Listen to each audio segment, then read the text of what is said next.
cantou essa canção agora, se referindo ao nosso Deus como a nossa torre forte, e para ela correm todos os justos. Eu achei pertinente, pela breve lembrança que eu queria falar aos irmãos.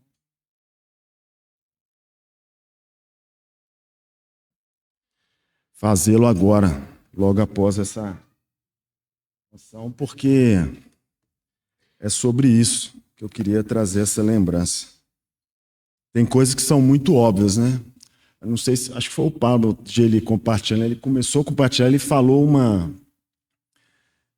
o essencial que ele queria falar, ele falou, né, o que eu queria falar para os irmãos é isso. E às vezes a gente tem essa sensação, né, que a gente fala o que queria falar, depois a gente começa a andar em círculo. Aí eu já estou falando por mim, né, não por ele. Mas é porque às vezes é um conceito, uma ideia, uma lembrança, e talvez bastasse essa lembrança, né? Uma lembrança lembrada por 30 segundos, e é tudo, né? Enfim. Mas eu não sei os irmãos, mas quando eu leio os relatos proféticos, né? A revelação do Senhor Deus que estava acontecendo com o povo de Israel, com toda a disciplina e toda a misericórdia e todo o amor disciplinar de Deus sobre o povo, as loucuras que estavam sendo feitas, a indignação do Senhor, eu fico por dois caminhos, né? Eu fico tentando me imaginar lá, tentando me imaginar nesse cenário, né? Como se a gente montasse um filme, né? Mas, num segundo momento, eu fico tentando trazer isso para a nossa realidade, para a minha realidade. Porque, às vezes, eu leio algumas coisas e eu falo, mas esse pessoal é difícil demais, né? Dura serviço, né? Para usar uma expressão bíblica. Essa turma é muito complicada. Se fosse eu, não, né? Estaria ali mais junto de Daniel, né? Só que não, né, irmãos? Aí quando eu começo a fazer um exercício mais sincero, aí eu fico pensando que talvez eu estivesse entre aqueles lá que a espada chegou na minha casa, né? Cortou o meu pescoço, pescoço dos filhos, né? São essas expressões fortes, né, de disciplina, né? E juntamente com isso tem uma outra questão também que a gente ouve muito por aí, especialmente daqueles que não entendem, talvez nunca tenham lido a palavra do Senhor, né? Que é dizer, os irmãos já devem ter ouvido isso aí, jornalista é ótimo para falar essas coisas, né? Que existe o Deus do Velho Testamento e o Deus do Novo Testamento, né? O Deus do Velho Testamento é bravo, né? Põe para quebrar. E o Deus do Novo Testamento, ele é cheio de amor. É um engano absolutamente total, eu sei que os irmãos sabem isso, mas é porque existe uma história de restauração, né? E nessa história de restauração, o Senhor Deus, ele mostra para nós o quão pecadores nós somos, né? Então, o Senhor Deus, ele não toma as suas atitudes de qualquer maneira, de maneira que a gente não está sabendo o que está acontecendo, muito pelo contrário. E aí, a minha meditação passa um pouco em torno dessas coisas, porque quando a gente vê aqui em Naum, por exemplo, Naum já estava ali profetizando, já estava próximo à queda de Jerusalém, né, a queda de Judá. E Naum, claro, a gente olhando aqui, né, você olha, não, peraí, demorou mais 50 anos, sei lá, 100 anos aqui. Eu olhei e já esqueci. Mas a gente pode pensar, não, ainda demorou, né? Mas a gente, quando olha para trás, a gente vê que é pouco tempo, né?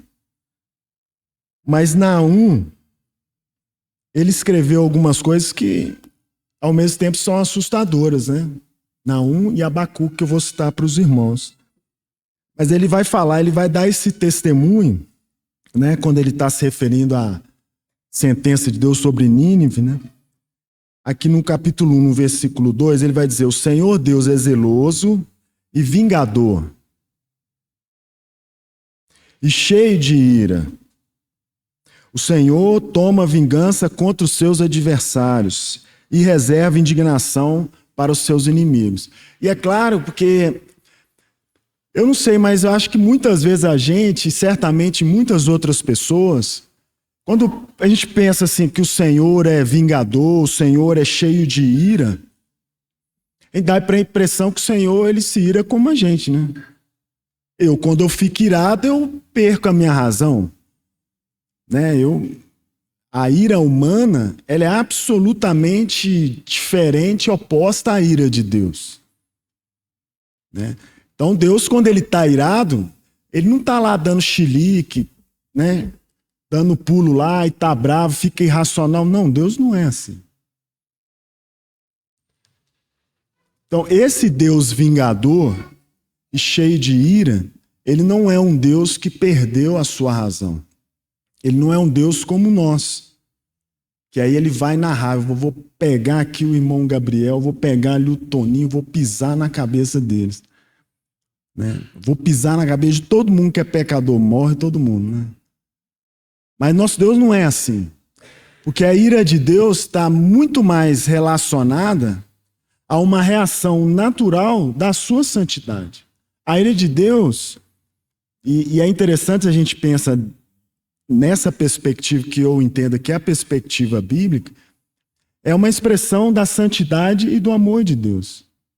O Senhor se ira porque Ele é justo, Ele é santo e Ele é cheio de misericórdia. E Ele se ira, de novo, não essa ira como nós a conhecemos, mas uma reação natural. É como se eu tivesse um fio desencapado aqui, com uma corrente elétrica, eu vou lá e pego, e eu levo um choque, me machuco. O fio está bravo comigo. Não. Uma reação absolutamente natural. O fio continua onde ele sempre esteve.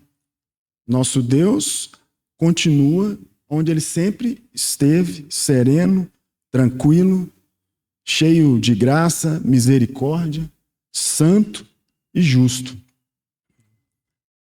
Aí que a gente chega no versículo 3, Naum vai dizer, olha, o Senhor é tardio em irar-se, mas grande em poder e jamais inocenta o culpado.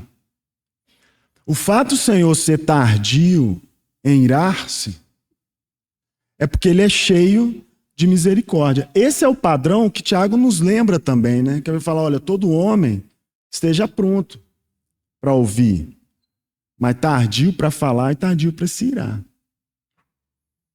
E o nosso Deus, ele não é diferente, esse é o padrão dele, né? E jamais inocente o culpado. E aí, complicou para a nossa história, né? E aí, essa expressão aqui, que é muito interessante, porque eu já pensei nela de várias maneiras, né? Na continuidade do versículo 3. O Senhor tem o seu caminho na tormenta e na tempestade e nas nuvens, e as nuvens são o pó dos seus pés. Né? E eu voltei a pensar sobre esse trecho com a palavra que o Celso compartilhou domingo passado, que eu achei muito importante para mim essa lembrança, né? Com respeito à paz. E aí eu fiquei pensando na paz no meio dessa confusão aqui, desse caos. Né? E a gente não precisa voltar lá atrás para imaginar um caos, né? Um distúrbio, né? No mundo, né? Precisamos voltar lá atrás. No mundo que a gente vive hoje, no tempo hoje, há essa tormenta e há essa tempestade. Todos nós experimentamos isso, mais ou menos, né? O Senhor tem o seu caminho na tormenta e na tempestade. Eu fiquei pensando nisso de várias maneiras, né? Fiquei imaginando uma tempestade, né? Maremoto, aquela confusão, os destroços voando. Aí o Senhor vai e estabelece um túnel, assim, um campo de força, assim, e a gente passando ali no meio, né? Fiquei pensando, será que é assim, né? Aí nada nos atinge, né? Nós estamos seguros ali, né? Mas isso é muito fantasioso a gente pensar dessa maneira, né? Mas depois eu fiquei pensando que nós sofremos também consequências dessa turbulência toda, né? Sofremos. Então, o caminho do Senhor, talvez não seja esse caminho, eu creio que não, nesse caminho que nos poupa, né, das aflições desse mundo, né? Nós já sabemos que não, né? E aí, quando a gente vê no versículo 7, a gente vai ler: o Senhor é bom, é fortaleza no dia da angústia e conhece os que nele se refugiam. Como é que a gente faz, irmãos, para nos refugiar em Deus? Porque nós vivemos num tempo privilegiado, né? O tempo já passou. O tempo já passou e nós, ao contrário de Naum e ao contrário de Abacuque, que ainda estava mais próximo ainda da disciplina, né, que ia cair sobre o povo de Judá, eles ainda não tinham visto essa obra consumada, né? Ainda estava no campo da promessa. Então eu fiquei pensando sobre isso e aí eu pensei que esse caminho que o Senhor tem no meio da tempestade, da tormenta, não pode ser outro caminho que não seja Cristo, né? É óbvio, né? Só de soar óbvio, mas eu gosto de fazer esse exercício em cima dessas obviedades, né? Porque pode ser óbvio para a gente aqui, ó, na nossa mente, mas no nosso coração nem sempre. Porque aí na hora que a gente está observando as circunstâncias, talvez a gente perca a nossa paz, né? E o Senhor está dizendo: olha, eu tenho um caminho em meio às turbulências. Eu tenho esse caminho. E o Senhor estabeleceu um caminho, e esse caminho é uma pessoa. Esse caminho é o Senhor Jesus. Abacuque, ele traz essa lembrança de quão terrível eram os assírios, né? E ele fica assustadíssimo com a revelação que Deus deu para ele sobre o que ia acontecer sobre o povo, né? E é aqui que a gente acha pela primeira vez essa expressão que eu acho que é um norte para todo cristão, né? Acho não, tenho certeza que é o norte para todo cristão. Quando ele vai dizer aqui no capítulo 2, essa expressão que a gente está cansado de ouvir, ele vai dizer: olha, eis o soberbo, sua alma não é reta nele. Versículo 4. Mas o justo viverá pela sua fé. E aqui o Senhor está falando para Abacuque assim: olha, as coisas ainda têm o seu tempo, elas ainda vão se cumprir. Pode até tardar, mas não falhará. E aí já demandava esse espírito de fé, daquele que confia naquilo que Deus disse. E aí nós caminhamos nessa perspectiva, né?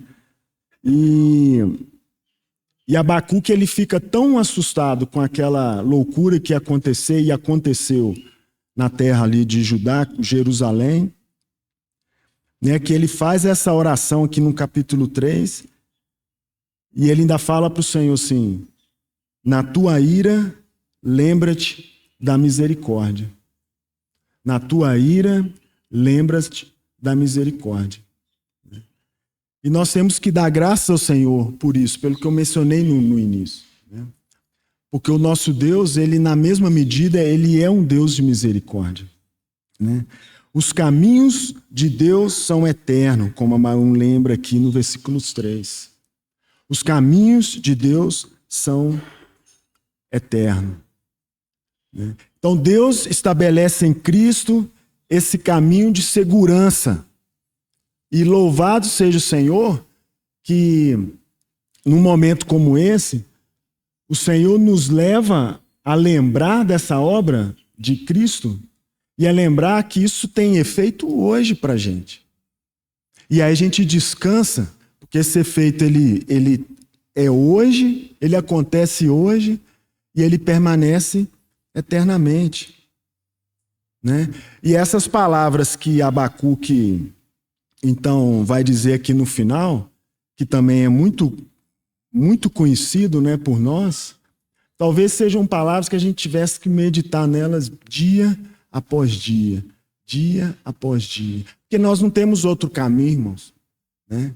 Porque esse caminho que é estabelecido em Cristo, ele é um caminho também por meio da fé, né? Paulo nos lembra isso em Romanos, Paulo nos lembra isso quando escreve aos Gálatas também, né? O justo viverá pela fé, né?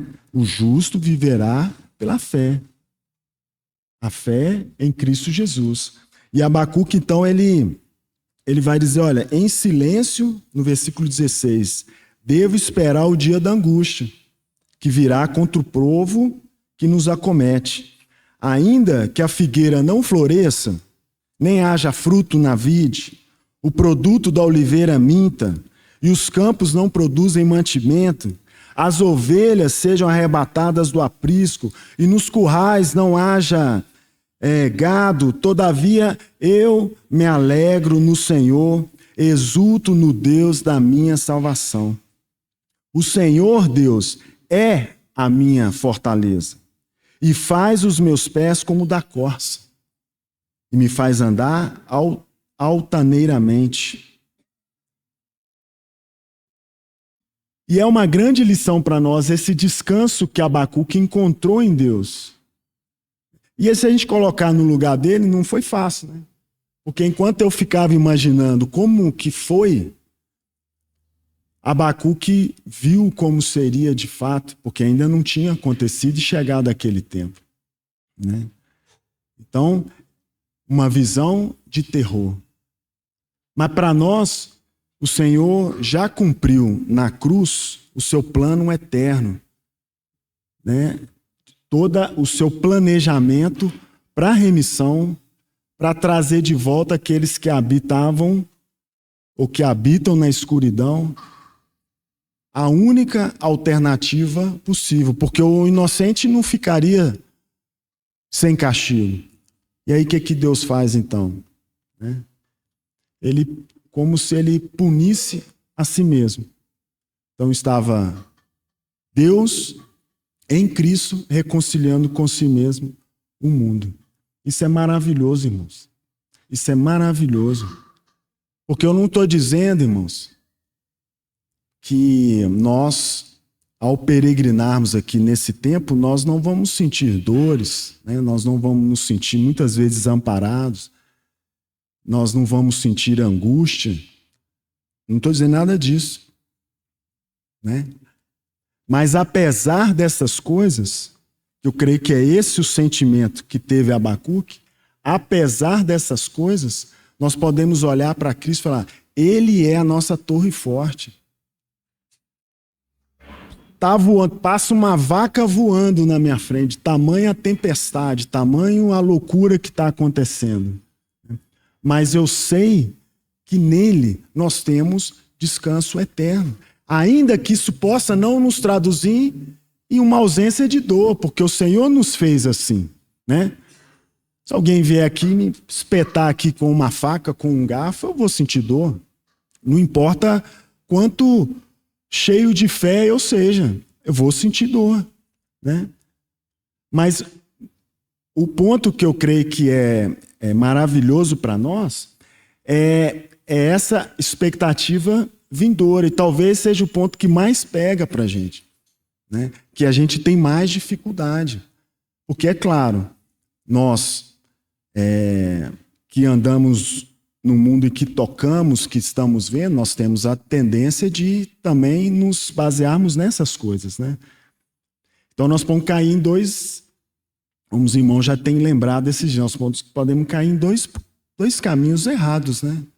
Ou o caminho que, se estamos bem de saúde, estamos com uma vida confortável e está tudo bem, pode ser bênção do Senhor mesmo, mas se nós acharmos que nós estamos seguros por causa disso, então, primeiro erro, né? E também acharmos que está faltando saúde, está faltando dinheiro, está faltando paz sobre vários aspectos. Então, nós estamos desamparados em Cristo. Também está errado. Também está errado. Porque o caminho de Deus em meio às tormentas e às tempestades permanece o mesmo. O mesmo. Que é Cristo. Aquele que tem seus caminhos pela eternidade. Então, eu creio que é propício essa lembrança nesse momento, embora seja óbvio, né? Mas que o Senhor, de alguma maneira, pelo poder do seu Espírito, Ele possa despertar em nós essa perspectiva, né? Eu creio que o Senhor, na sua misericórdia, Ele faz a cada domingo, porque eu não sei os irmãos, mas a cada domingo eu fico ouvindo essas lembranças, fico pensando nesse momento agora, e é como eu me renovasse, né? É como eu me renovasse. Então aí a gente tem a oportunidade de ajustar o curso da nossa esperança e o curso de fortalecimento da nossa fé. Então vamos aproveitar, irmãos,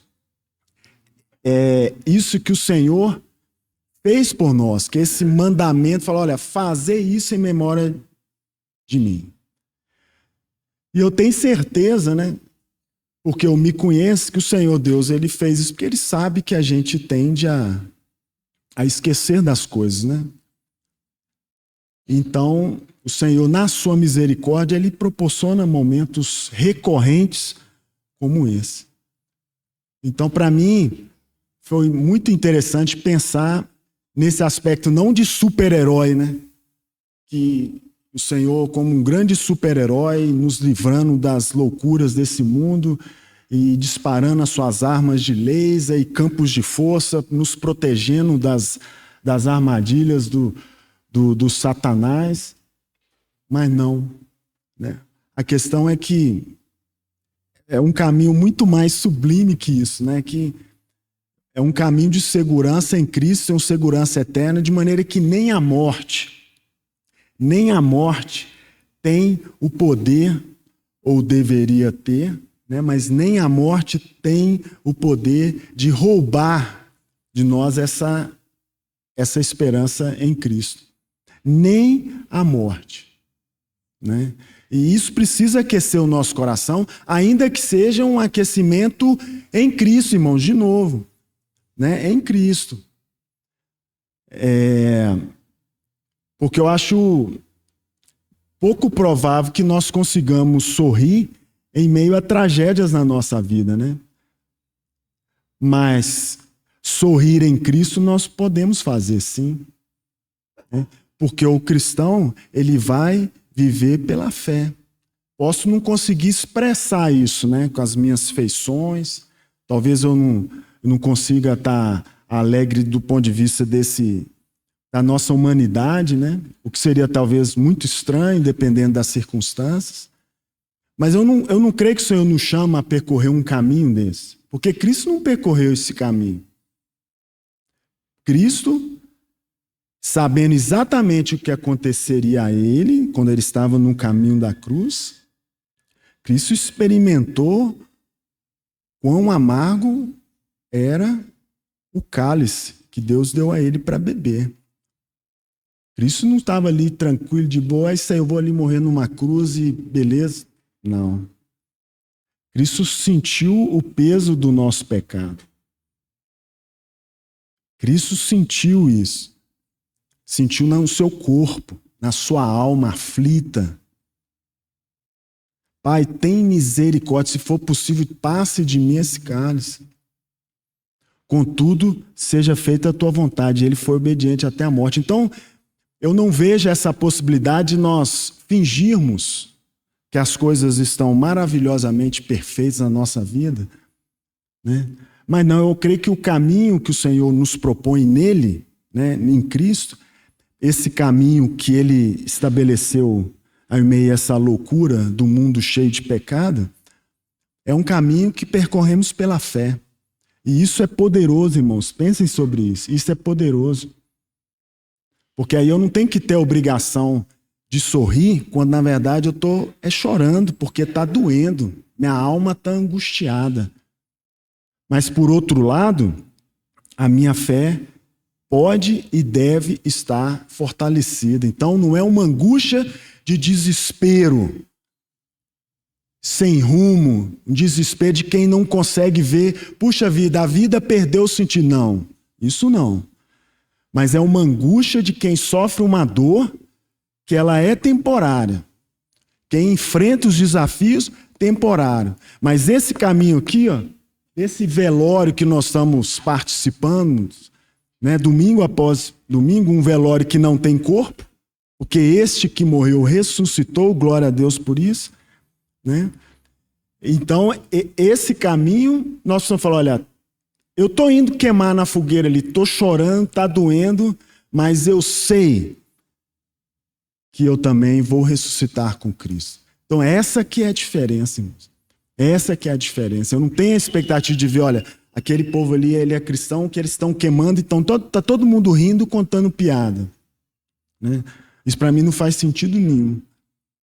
Né? Mas entre aqueles, queira o Senhor, né, que nós sejamos encontrados entre aqueles que, em meio às fogueiras da vida, nós, ainda que derramando lágrima, nós sejamos capazes de glorificar o nome do Senhor e dizer, Senhor, a Ti toda a honra, toda a glória. Louvado seja o Senhor, porque nós estamos seguros e já percorrendo essa estrada em Cristo, né, que é o caminho que Deus estabeleceu para nos salvar. Louvado seja o Senhor por isso. O Senhor, Ele convida para participar desse momento aqui todos aqueles que compreenderam isso, compreenderam essa obra e responderam com arrependimento dos seus pecados e creram no Senhor Jesus, que entenderam que o Senhor Jesus é o único caminho que nos leva a Deus. Então, aqueles que entenderam isso são convidados a participar desse momento. Vamos ter uma palavra de oração, depois outros irmãos puderem vir à frente e me ajudar aqui com a distribuição. Senhor, nós louvamos o Teu nome, Senhor Jesus, por causa dessa grandiosa obra que o Senhor realizou por nós na cruz. Senhor, é verdade que às vezes nós repetimos isso tantas vezes, Senhor.